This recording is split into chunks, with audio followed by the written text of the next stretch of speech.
This is Jim Duffy of Refining Fire Chiles, and I figured I'd do a short video showing you us at mid-nursery season. Mid-nursery season. What that means is we've got, out of the 4 months of selling plants, we've got 2 more months left. And the last 2 months are the roughest because we lose more plants to shipping because of hot weather.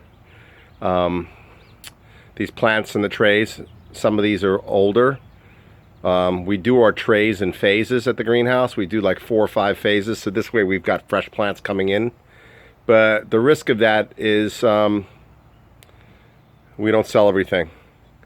You ever want to get in the nursery business, my word of advice to you is be prepared to throw away a lot of stuff at the end of the year. Because nobody's going to really have time to grow unless they do indoors or a greenhouse come middle of August.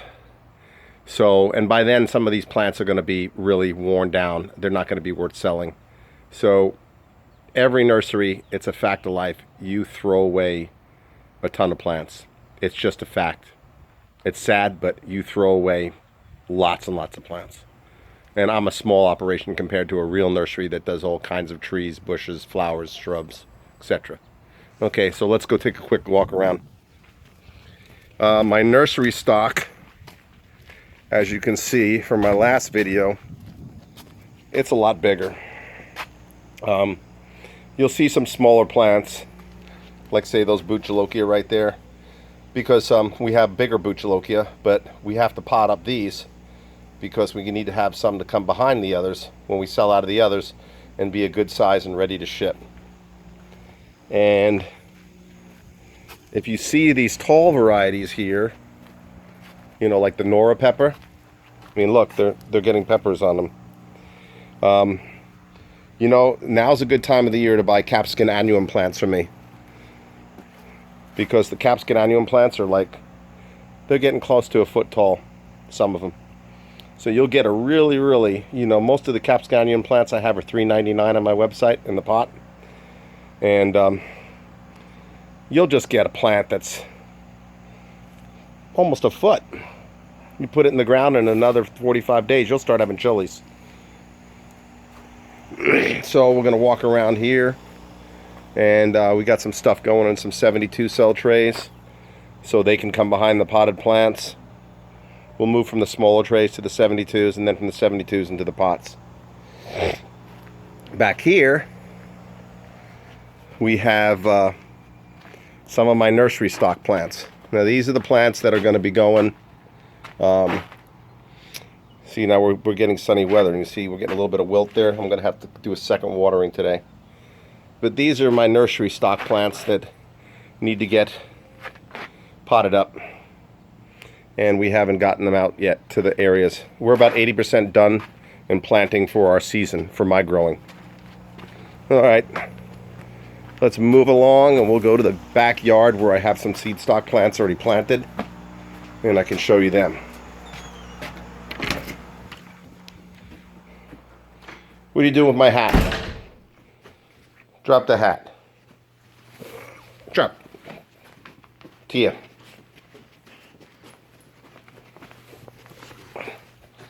No. That's 5 minutes away from the dogs. That's what happens. So out here we've already got netting on some stuff. And you can see here the big black mamas are pretty lush. I'm growing big black mamas in 3 or 4 areas because I want to get a lot of seed. And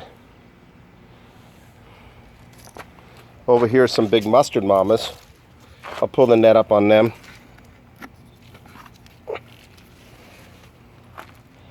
You see they're pretty lush, already flowering, so that's why we've got them covered already. Now I'll explain, we don't need to cover these all the way down to the ground. It's all dirt and weeds in my backyard, and I don't get bees. It's just the bee passerby that might come flying into my yard. And he's not going to be crawling on the ground to try to find a way under the nets. He's going to fly up to the nets, and then he's going to fly away. I've seen maybe 1 bee in my yard. It's terrible because in California, the use of pesticides and other stuff have killed a lot of the bee population off. So there is not a lot of bees unless you have a neighbor that's got like a ton of flower bushes all over. And I'm surrounded by, every house in my neighborhood's pretty much got a bunch of dogs. Dirt yards or concrete. So here we have some stuff that we got in the pots a week or so ago. And a lot of new varieties. There goes some chocolate reapers. I've got them at a few locations. We'll see if they come out, chocolate reapers. And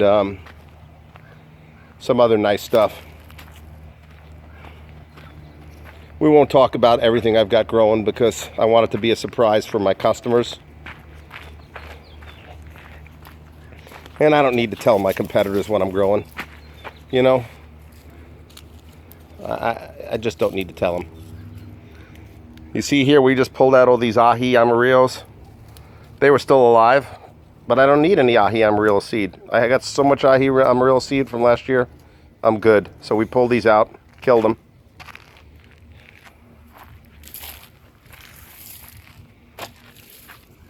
You can see they were pretty good well. Look at the root system on that. Look at how big it is. Then we come down here. These all went in about a week ago. We try to get the plants, you know, anywhere from 6 to 8 inches to a foot tall before we transplant them in. And a few of these got a couple buds on them. We'll pinch the buds off. The first flowers. We'll pinch them off, just the first ones. So we'll probably pinch flowers for the next 2 weeks. And then about a week after that, the nets will all go over these guys. We don't have all the areas filled yet because I've got a few plants that I just want to get another week or so of growing on them before I transplant them in. So far the puppies are leaving everything alone. I think Tiger's went in one pot. And it's probably because he didn't have enough water, so he smelled water, so he dug into one of the pots. So you see some of these dark leaf varieties, like Pimenta Leopard and Pink Tiger. These are some of the dark leaf varieties we're growing this year. We're also growing some other dark leaf varieties that are pretty cool. I think better than Pink Tiger.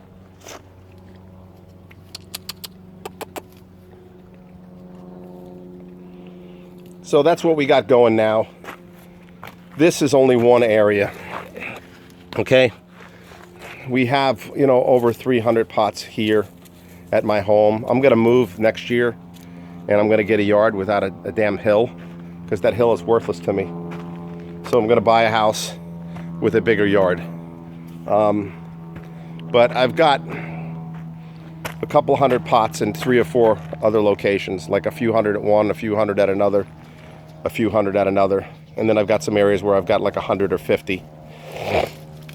And then for the first time ever, and I say the first time ever, I have 1 or 2 friends across the country that are accomplished growers. I bought them the mosquito netting and everything they need, and they're going to grow out some extra stuff for me. In exchange, I paid them with free plants and free seeds. It's not really free. You know, they're going to grow some plants for me under netting so I can get a little bit extra seed stock. And I'm giving them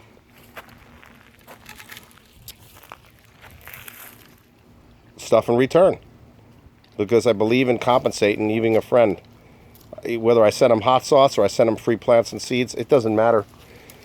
You know, look at these guys. They want to go on the ají amarillos. Amarillo. Hey, what you doing? Just don't chew the ones in the pots, okay? So, see these weeds are dying. I sprayed them.